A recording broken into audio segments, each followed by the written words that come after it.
Assalomu alaykum hammaga. Sizlar bilan Teploo'z jamoasi kotellarimiz dastavkasini boshladik.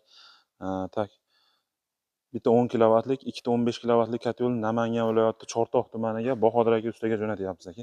Bahodir aka mana shu kotellarni cho'tga qilib yuklab chiqarib yuboryapmiz. Mana bitta 15 kilovatligingiz mana svet o'chib qoldi, kotel osilib qoldi. Tak bu ham 10 kilovatlik, 15 kilovatlik o'ng tomonga, nariga 10 kilovatligimiz chap tomonga bo'ldi aka. Hamma komplekt qilib yuklab yuboryapmiz mana. Ventilyatori alyumin korpusli, olibda ventilyatordan mana montajlari cho'tki migalari bilan komplektda. Mana tozalaydiganlari mana aka. Hamma yo'g'i bor. Qayerda mana g'aladonlari.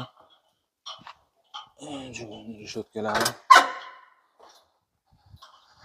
Kimga shunaqa sifatli kotellar kerak bo'lsa, bemalol murojaat qilaverasizlar. Xudo xolasa yasab jo'natib yuboramiz.